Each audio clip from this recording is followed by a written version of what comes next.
This call is now being recorded. Olá, pessoal. Esse vídeo é apenas uma complementação da nossa última aula, certo? É para que eu consiga exemplificar as sequências textuais mais importantes, certo? E assim facilitar a compreensão, tá? Vamos lá. Vamos observar o seguinte texto. O McSorleys ocupa o térreo de um prédio de tijolos vermelhos. É o número 15 da Rua 7, vizinho a Cooper Square, onde termina a Bowery. Foi inaugurado em 1854 e é o bar mais antigo de Nova York.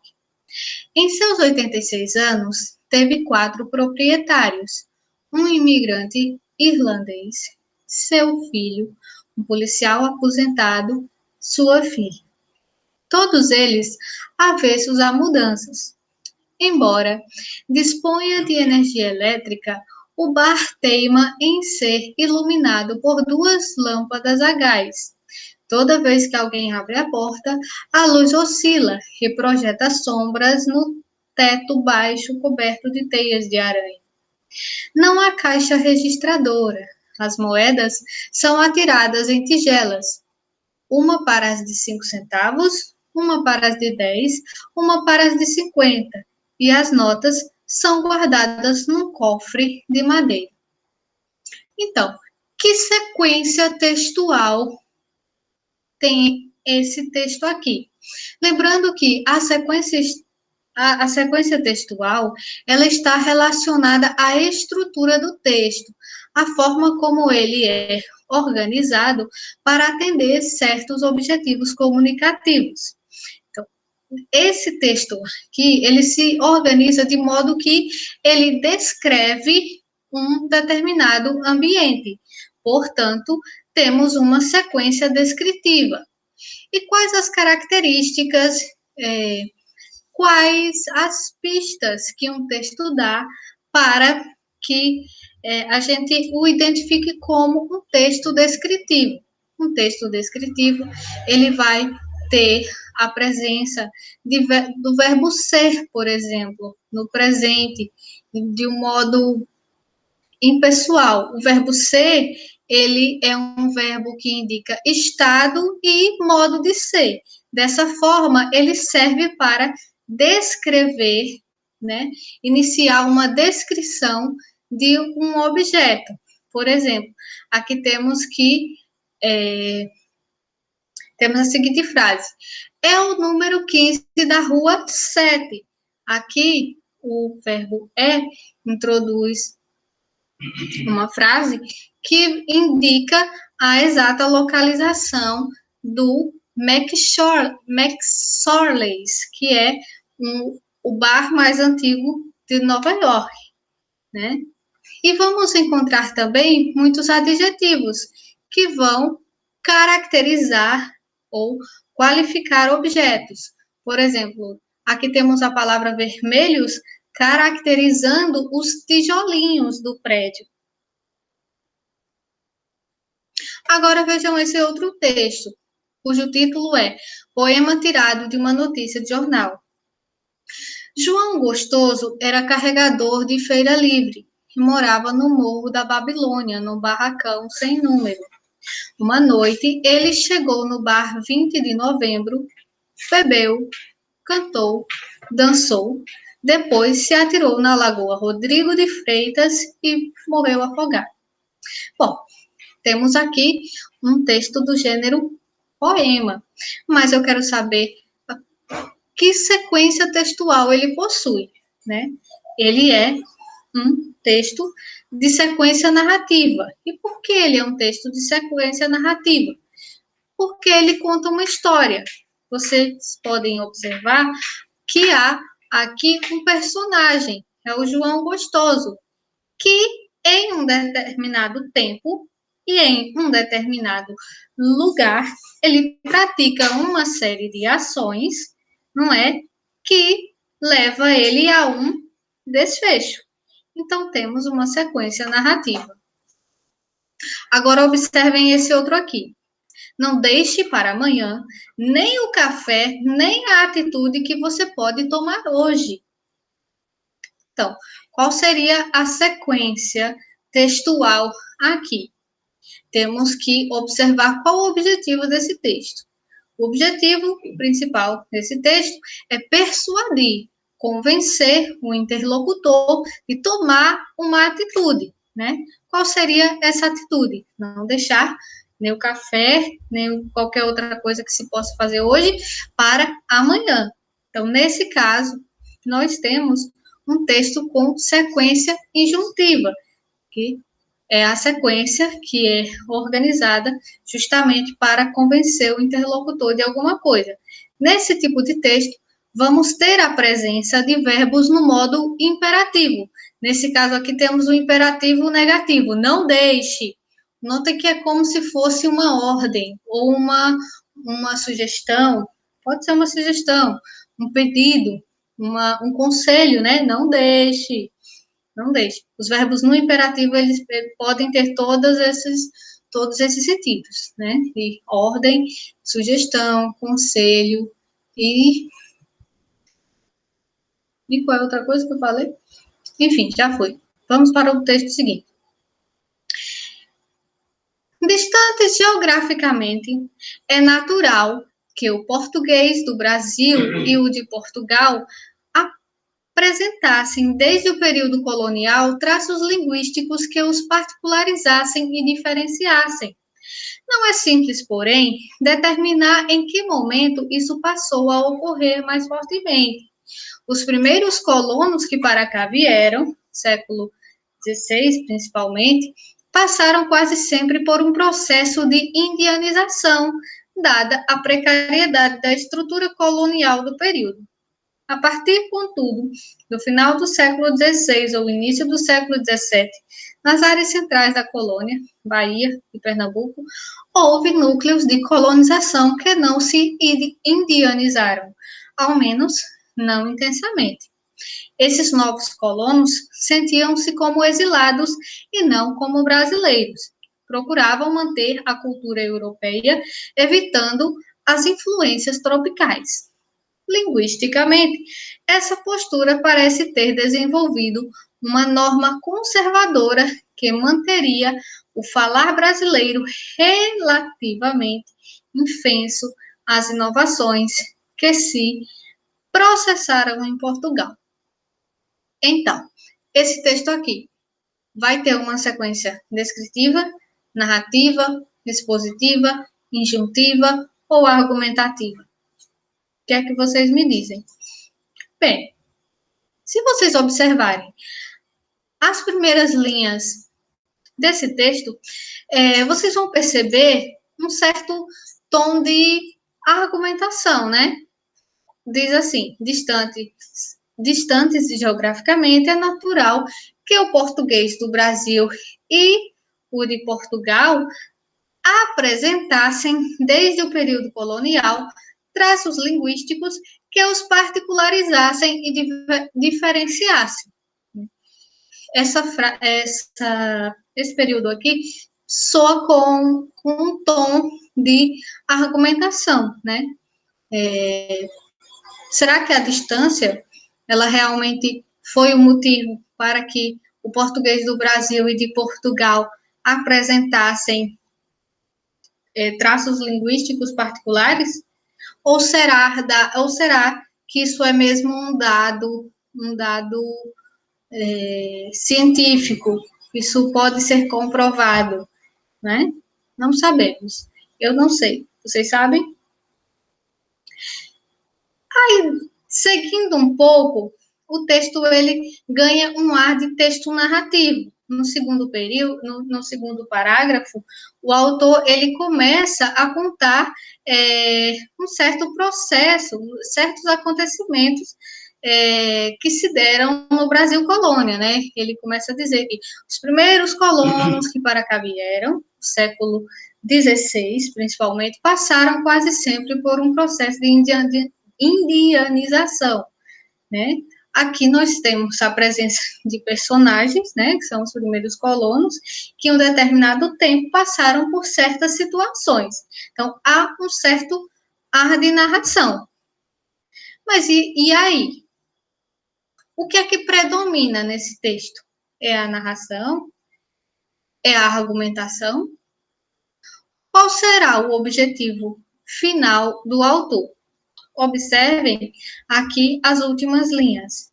Ele diz: linguisticamente, essa postura parece ter desenvolvido uma norma conservadora, que manteria o falar brasileiro relativamente infenso às inovações que se processaram em Portugal.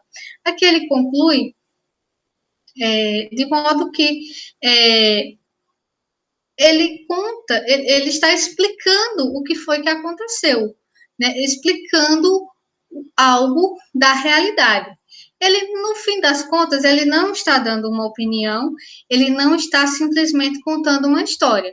Ele está tratando de um assunto que é a diferença, né, do português do Brasil e do português de Portugal, né? É a existência da variação linguística, não só entre o português do Brasil e de Portugal, mas também entre pessoas que vivem aqui mesmo no território brasileiro. Vocês percebem aí durante o texto que ele fala de colonos que vieram para cá que se indianizaram mais e outros que se indianizaram menos, ou seja, alguns que mantiveram uma cultura mais próxima da cultura de Portugal e outros que realmente sofreram um processo de miscigenação mais forte. Isso influenciou na língua. Então, aqui está sendo tratado um assunto, que é a existência dessa variação linguística. Apesar de haver traços de narração, apesar de, em alguns momentos, parecer que o autor está argumentando, no fim, ele quer explicar um assunto, uma ocorrência da realidade, certo? Portanto, essa sequência que nós temos aqui, ela é expositiva. E aqui vale lembrar o que eu falei na aula, né, que há textos que têm características de diversas sequências textuais. Ele pode ter, ao mesmo tempo, características de narração e de descrição. Mas aí você tem que prestar atenção qual o objetivo final do texto, para afirmar qual sequência textual tem aquele texto. Vamos a mais um. Meio ambiente e tecnologia. Não há contraste, há solução. Uma das maiores preocupações do século XXI é a preservação ambiental, fator que envolve o futuro do planeta e, consequentemente, a sobrevivência humana. Contraditoriamente, esses problemas da natureza, quando analisados, são equivocadamente colocados em oposição à tecnologia. O paradoxo acontece porque, de certa forma, o avanço tem um preço a se pagar. As indústrias, por exemplo, que são costumeiramente ligadas ao progresso, emitem quantidades exorbitantes de CO2, responsáveis pelo prejuízo causado à camada de ozônio e, portanto, problemas ambientais que afetam a população. E aí, que sequência textual tem esse texto? Seria mais um texto expositivo? Lembrando que o texto expositivo, ele expõe informações concretas, fatos comprovados cientificamente sobre um determinado assunto, não é? Já o texto argumentativo, ele é um texto que coloca o ponto de vista de uma pessoa sobre um acontecimento ou sobre um assunto, né? Qual seria o caso aqui? E como identificar se é um ou outro? Vejam o primeiro parágrafo. O primeiro parágrafo diz aí: uma das maiores preocupações do século XXI é a preservação ambiental, fator que envolve o futuro do planeta e, consequentemente, a sobrevivência humana. Essa afirmação, ela pode ser um dado com base científica. Mas aí vamos ver o que é que o autor diz na sequência. Ele diz, contraditoriamente, esses problemas da natureza, quando analisados, são equivocadamente colocados em oposição à tecnologia. Observem que aqui ele apresenta o que geralmente é dito sobre a tecnologia e o meio ambiente. São colocados sempre como coisas opostas, coisas que não se dão muito bem juntas, né? Mas aí ele dá esse dado apresentando o que ele pensa, né?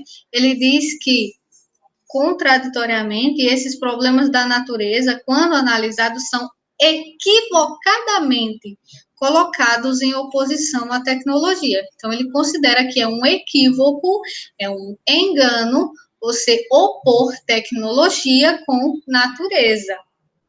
Né? Então, aí ele já apresenta uma opinião, tá? E aí, na sequência, ele vai argumentar, vai defender o seu ponto de vista. Ele diz que esse paradoxo, né? Lembram o que é o paradoxo? São ideias que se contrariam, são ideias contrárias. Né? Acontece porque, de certa forma, o avanço tem um preço a pagar. As indústrias, por exemplo, que são costumeiramente ligadas ao progresso, emitem quantidades exorbitantes de CO2, né, o carbono, responsáveis pelo prejuízo causado à camada de ozônio e, por conseguinte, problemas ambientais que afetam a população. Então, ele explica por que é que ocorre essa oposição entre natureza e tecnologia, mas ele defende aí que isso é um equívoco, que natureza e tecnologia, elas podem sim ser amigas. Aqui é só o início do texto, isso é um fragmento, é uma parte, né? Na sequência, ele vai explicar, né, o autor vai explicar como é que ele acredita que natureza e tecnologia podem caminhar juntas, né? Até aqui ele só explica por que geralmente as pessoas pensam que não, tá? Mas a gente observa já a presença da argumentação e características de um texto argumentativo. Notem ainda nesse texto a presença dos operadores argumentativos, né? Que são aquelas palavras, aqueles termos que servem para ligar outras palavras ou frases de modo que elas mantenham entre si uma relação de sentido. Notem aí a primeira que eu marquei, né? O paradoxo acontece porque, de certa forma, o avanço tem um preço a se pagar. O porquê, ela é uma conjunção explicativa, né? Ela serve para introduzir uma explicação, né? Então, aqui nós temos o porquê de acontecer o paradoxo, né? De certa forma, o avanço tem um preço a pagar. Lá na frente, temos o seguinte: a indústria, por exemplo, que são costumeiramente ligadas ao progresso, emitem quantidades exorbitantes de CO2, responsáveis pelo prejuízo causado à camada de ozônio e, por conseguinte, né, problemas ambientais que afetam a população, né? E é uma conjunção que dá a ideia de adição, como eu já expliquei a vocês, né? A emissão de CO2, ela causa prejuízos à camada de ozônio e problemas ambientais que afetam a população, né?